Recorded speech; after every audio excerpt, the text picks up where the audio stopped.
as no objection was made to the young people's engagement with their aunt, and all Mr. Collins's scruples of leaving Mr. and Mrs. Bennet for a single evening during his visit were most steadily resisted.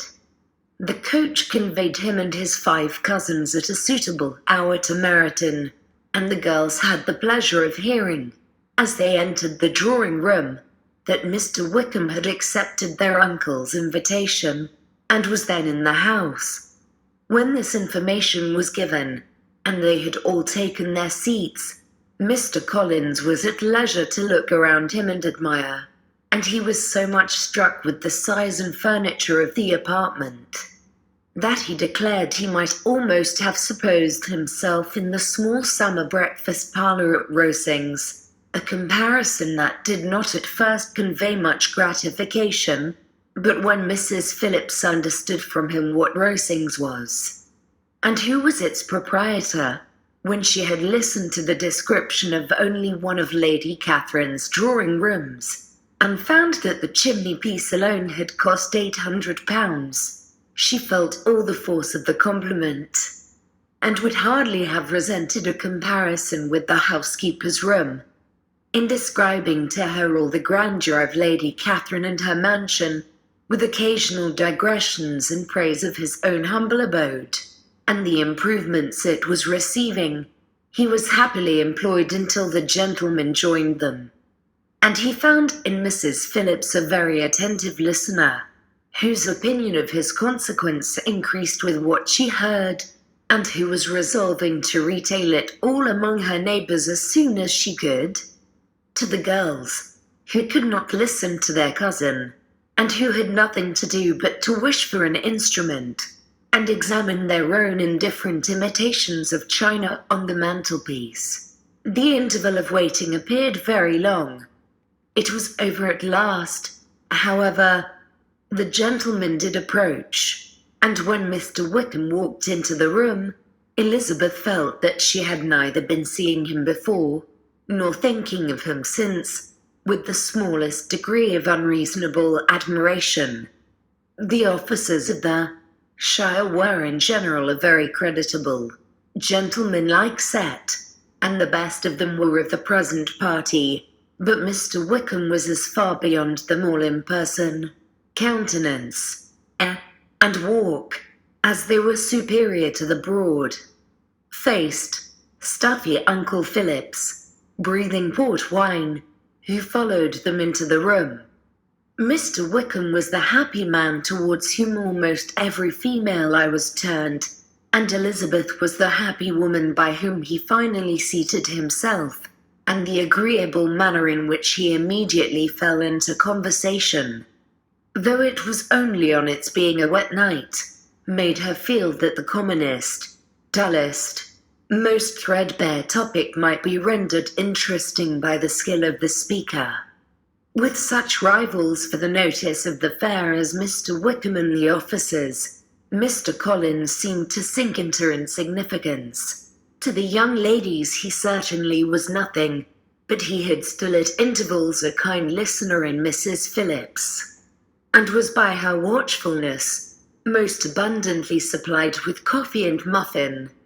When the card tables were placed, he had the opportunity of obliging her in turn by sitting down to whist.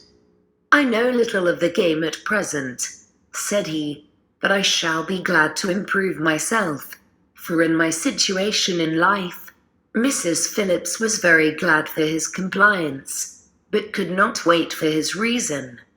Mr. Wickham did not play at whist, and with ready delight was he received at the other table between Elizabeth and Lydia. At first there seemed danger of Lydia's engrossing him entirely, for she was a most determined talker, but being likewise extremely fond of lottery tickets, she soon grew too much interested in the game, too eager in making bets and exclaiming after prizes to have attention for anyone in particular.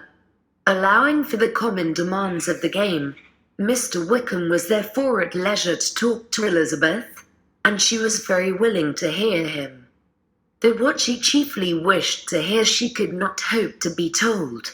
the history of his acquaintance with Mr. Darcy. She dared not even mention that gentleman. Her curiosity, however, was unexpectedly relieved. Mr. Wickham began the subject himself. He inquired how far Netherfield was from Meryton, and, after receiving her answer, asked in a hesitating manner how long Mr. Darcy had been staying there. "About a month," said Elizabeth, and then, unwilling to let the subject drop, added, "He is a man of very large property in Derbyshire, I understand." "Yes," replied Mr. Wickham. "His estate there is a noble one. A clear 10,000 per annum. You could not have met with a person more capable of giving you certain information on that head than myself, for I have been connected with his family in a particular manner from my infancy." Elizabeth could not but look surprised. "You may well be surprised, Miss Bennet, at such an assertion, after seeing, as you probably might, the very cold manner of our meeting yesterday. Are you much acquainted with Mr. Darcy?" "As much as I ever wished to be," cried Elizabeth very warmly. "I have spent 4 days in the same house with him, and I think him very disagreeable." "I have no right to give my opinion," said Wickham, "as to his being agreeable or otherwise. I am not qualified to form one. I have known him too long and too well to be a fair judge. It is impossible for me to be impartial. But I believe your opinion of him would in general astonish, and perhaps you would not express it quite so strongly anywhere else. Here you are in your own family. Upon my word, I say no more here than I might say in any house in the neighbourhood, except Netherfield. He is not at all liked in Hertfordshire. Everybody is disgusted with his pride.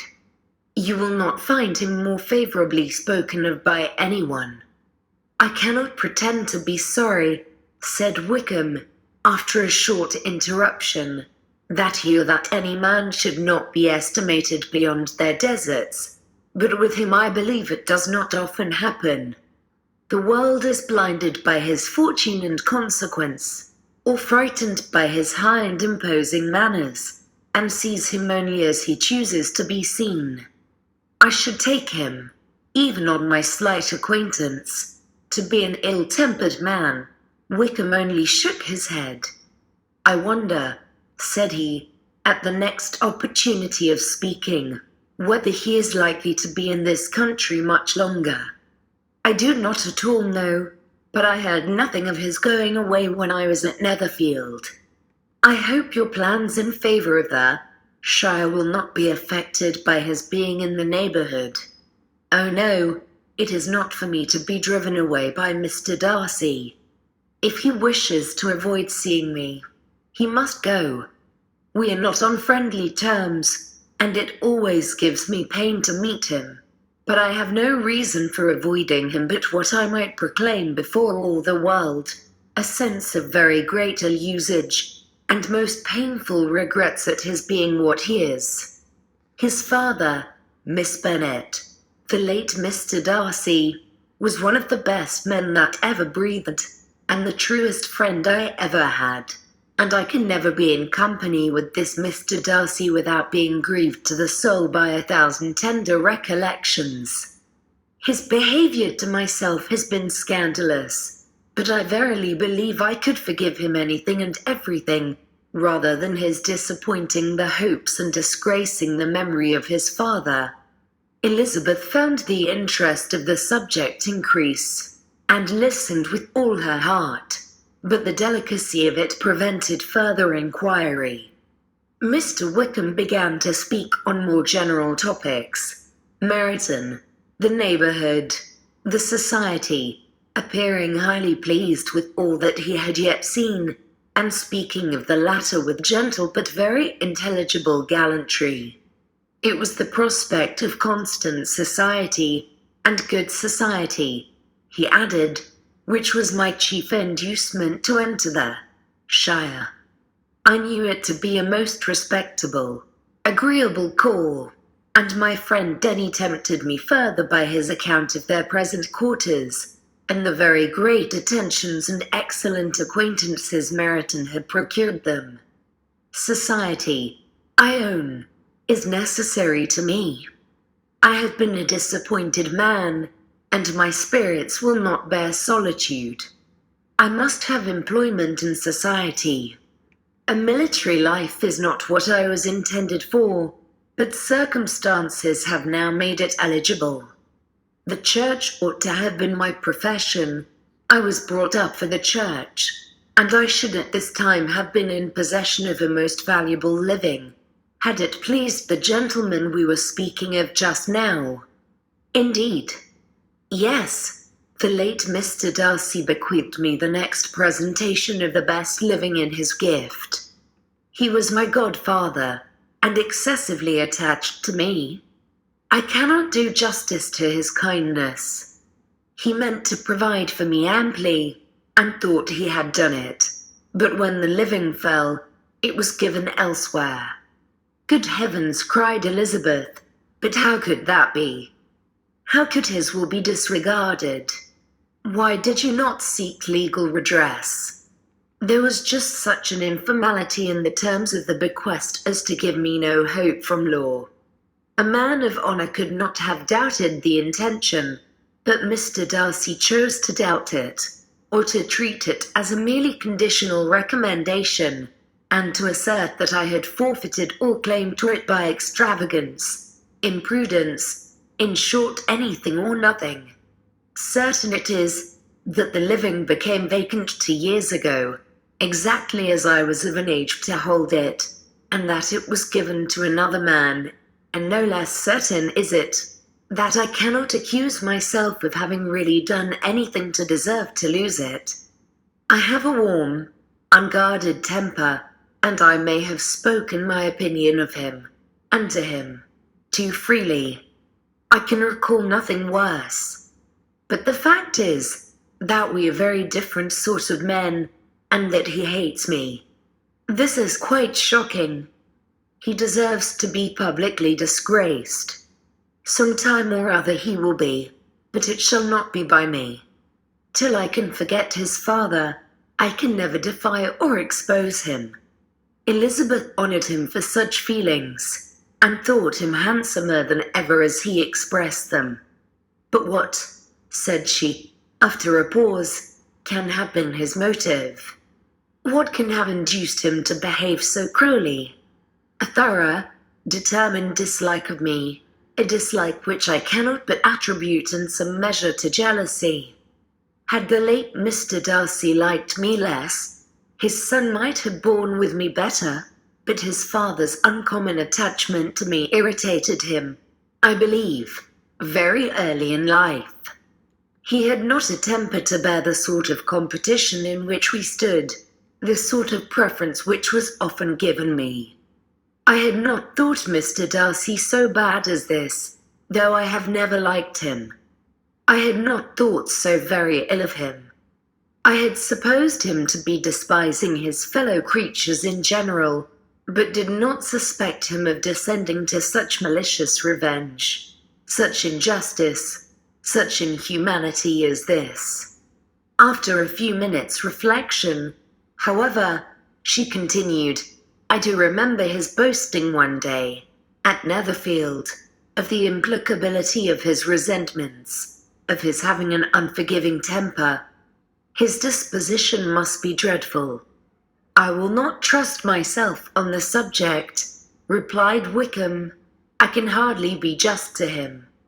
Elizabeth was again deep in thought, and after a time exclaimed, to treat in such a manner the godson, the friend, the favourite of his father, she could have added, a young man, too, like you, whose very countenance may vouch for your being amiable, but she contented herself with, and one, too, who had probably been his companion from childhood, connected together, as I think you said, in the closest manner. We were born in the same parish, within the same park. The greatest part of youth was passed together, inmates of the same house, sharing the same amusements, objects of the same parental care. My father began life in the profession which your uncle, Mr. Phillips, appears to do so much credit to, but he gave up everything to be of use to the late Mr. Darcy and devoted all his time to the care of the Pemberley property. He was most highly esteemed by Mr. Darcy, a most intimate, confidential friend. Mr. Darcy often acknowledged himself to be under the greatest obligations to my father's active superintendence, and when, immediately before my father's death, Mr. Darcy gave him a voluntary promise of providing for me, I am convinced that he felt it to be as much a debt of gratitude to him as of his affection to myself. How strange, cried Elizabeth. How abominable. I wonder that the very pride of this Mr. Darcy has not made him just to you. If from no better motive, that he should not have been too proud to be dishonest. For dishonesty I must call it.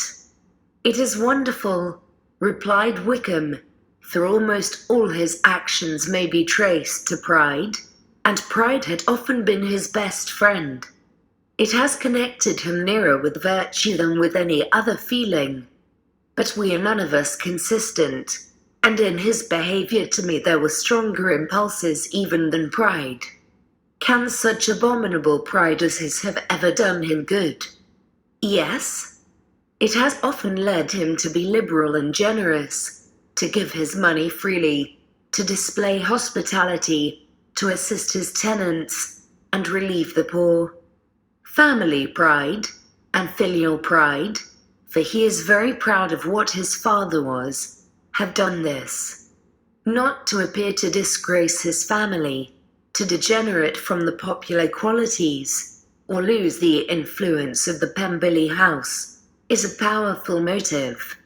He has also brotherly pride, which, with some brotherly affection, makes him a very kind and careful guardian of his sister, and you will hear him generally cried up as the most attentive and best of brothers.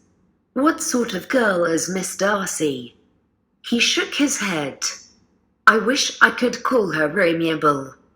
It gives me pain to speak ill of a Darcy, but she is too much like her brother, very, very proud. As a child, she was affectionate and pleasing, and extremely fond of me, and I have devoted hours and hours to her amusement. But she is nothing to me now. She is a handsome girl, about 15 or 16, and, I understand, highly accomplished. Since her father's death, her home has been London, where a lady lives with her and superintends her education. After many pauses and many trials of other subjects, Elizabeth could not help reverting once more to the first, and saying, I am astonished at his intimacy with Mr. Bingley. How can Mr. Bingley, who seems good humour itself, and is, I really believe, truly amiable, be in friendship with such a man? How can they suit each other? Do you know Mr. Bingley? Not at all. He is a sweet-tempered, amiable, charming man. He cannot know what Mr. Darcy is. Probably not, but Mr. Darcy can please where he chooses. He does not want abilities. He can be a conversable companion if he thinks it worth his while.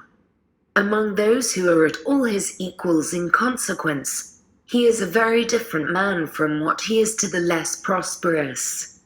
His pride never deserts him, but with the rich he is liberal-minded, just, sincere, rational, honourable, and perhaps agreeable, allowing something for fortune and figure.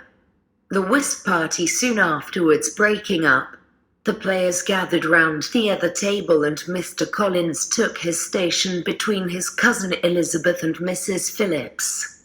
The usual inquiries as to his success were made by the latter. It had not been very great.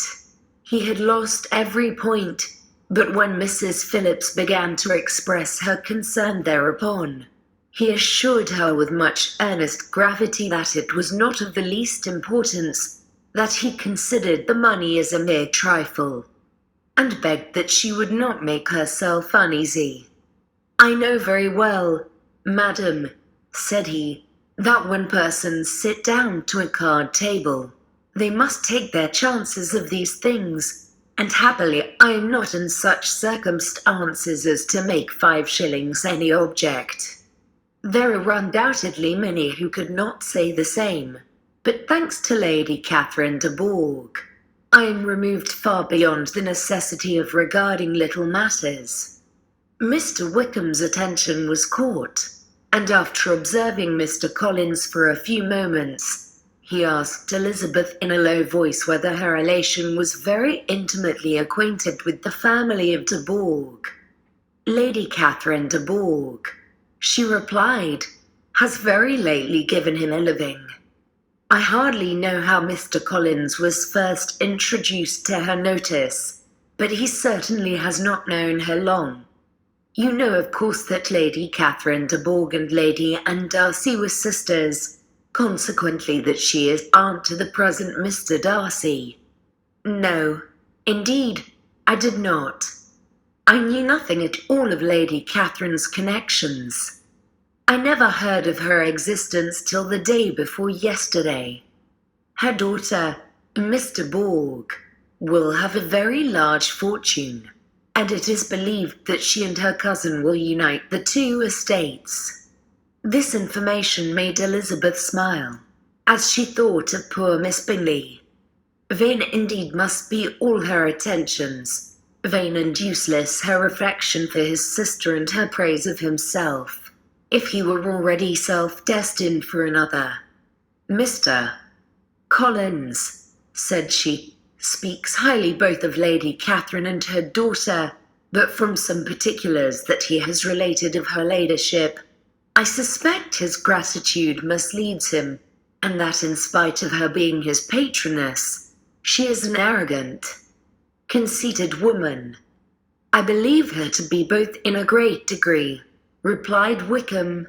"I have not seen her for many years, but I very well remember that I never liked her, and that her manners were dictatorial and insolent. She has the reputation of being remarkably sensible and clever, but I rather believe she derives part of her abilities from her rank and fortune, part from her authoritative manner, and the rest from the pride for her nephew, who chooses that everyone connected with him should have an understanding of the first class." Elizabeth allowed that he had given a very rational account of it, and they continued talking together with mutual satisfaction till supper put an end to cards, and gave the rest of the ladies their share of Mr. Wickham's attentions. There could be no conversation in the noise of Mrs. Phillips's supper party, but his manners recommended him to everybody. Whatever he said was said well, and whatever he did, done gracefully. Elizabeth went away with her head full of him. She could think of nothing but of Mr. Wickham, and of what he had told her, all the way home, but there was not time for her even to mention his name as they went, for neither Lydia nor Mr. Collins were once silent. Lydia talked incessantly of lottery tickets, of the fish she had lost and the fish she had won, and Mr. Collins, in describing the civility of Mr. and Mrs. Phillips, protesting that he did not in the least regard his losses at whist, enumerating all the dishes at supper, and repeatedly fearing that he crowded his cousins, had more to say than he could well manage before the carriage stopped at Longbourn House,